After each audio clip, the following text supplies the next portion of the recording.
आ, बिहार के कोने कोने से आए मेरे साथीगण, माताएं, बहनें, मंच पर विराजमान देवियों, सज्जनों,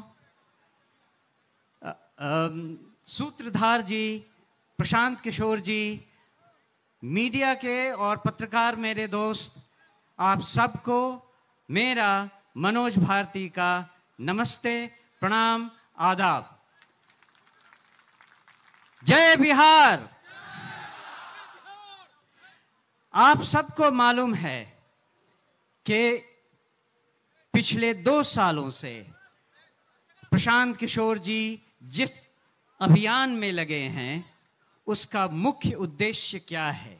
उन्होंने अभी अभी आपको डिटेल में बताया कि वो प्लान क्या है, उसमें धन का अर्जन कैसे होगा, फिर उसको खर्च किस तरह से किया जाएगा। उन 5 स्कीम में कोई भी स्कीम ऐसी नहीं है जिसे कुछ भी बदला जा सकता है, और यही इनकी खूबी है कि जो इन्होंने सोचा है वो ऐसे हवा में नहीं सोचा है, उसके पीछे डाटा है, उसके पीछे एनालिसिस है। और मुझे एक प्रबुद्ध राजनीतिज्ञ की तरह प्रशांत किशोर जी की सारी बातें लगती हैं। अगर कहा जाए कि इनके लीडरशिप में हम कहां तक पहुंच सकते हैं और क्या क्या कर सकते हैं, उसकी एक झलक आपने यहां खड़े खड़े देख ली, सुन ली। इसमें केवल एक बात मैं और ऐड करना चाहूंगा। बिहार में आजकल भी आप देख रहे हैं नदियों से हमें कितना नुकसान हो रहा है। पूरा उत्तर बिहार बाढ़ की विभीषिका को बुरी तरह झेल रहा है। जन स्वराज पार्टी भी कुछ ऐसा सोच रही है कि कुछ कदम ऐसे उठाए जाएं जिससे नदियां हमारी मित्र हों, विनाशकारी शत्रु नहीं। ये भी प्लान हम जन स्वराज के अभियान के दौरान सोच रहे हैं, और जो एक्सपर्ट्स हैं उनसे सलाह मशविरा कर रहे हैं। आपने ये भी सुना कि मैं नेतरहाट स्कूल से पढ़ चुका हूं।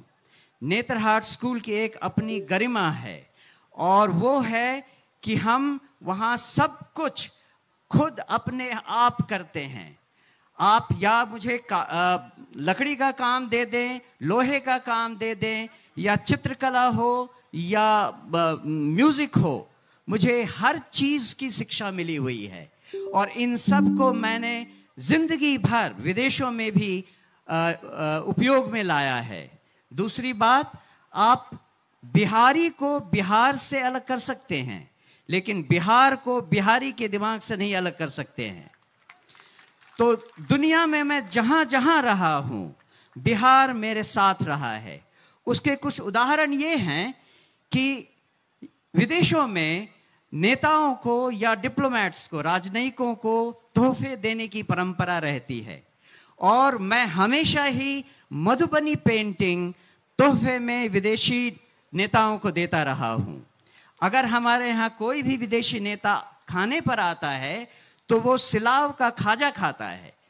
और इसी तरह से भागलपुर का सिल्क और कपड़ा, वो भी हमारी अपनी पहचान बनकर हमारे साथ चली है। ये तो एक उदाहरण है कि नेतरहाट ने हमें क्या सिखाया है, इस बिहार की धरती ने हमें क्या दिया है। लेकिन जो हम करना चाहते हैं, जो आप सब सारी बिहार की जनता को समझाना चाहते हैं, वो एक महती कार्य है। उसमें 2 साल तो ऑलरेडी प्रशांत किशोर जी ने लगा दिए हैं।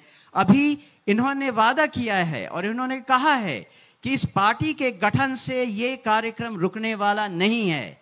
ये कार्यक्रम तब तक चलता रहेगा जब तक बिहार देश के 10 अग्रणी राज्यों में नहीं शामिल हो जाता। तो ये एक, जैसा मैंने कहा, बहुत बड़ा काम है, लेकिन जैसा हमारे राष्ट्र कवि बिहार से ही आए हुए रामधारी सिंह दिनकर जी ने कहा है, खम ठोक ठोकता है जब नर, पर्वत के जाते पांव उखड़, मानव जब जोर लगाता है पत्थर पानी बन जाता है।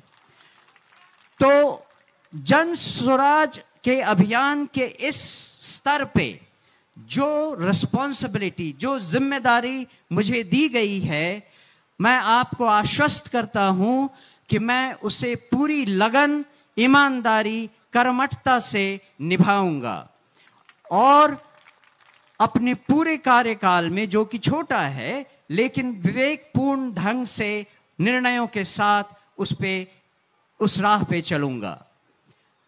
मैं एक बार फिर प्रशांत किशोर जी को और समस्त उन लोगों को जिन्होंने ये चयन किया है, मेरे इस पदभार के लिए बहुत बहुत धन्यवाद देता हूं।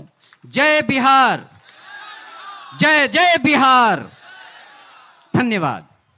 एक बार मनोज भारती जी के लिए करतल ध्वनि से, जोरदार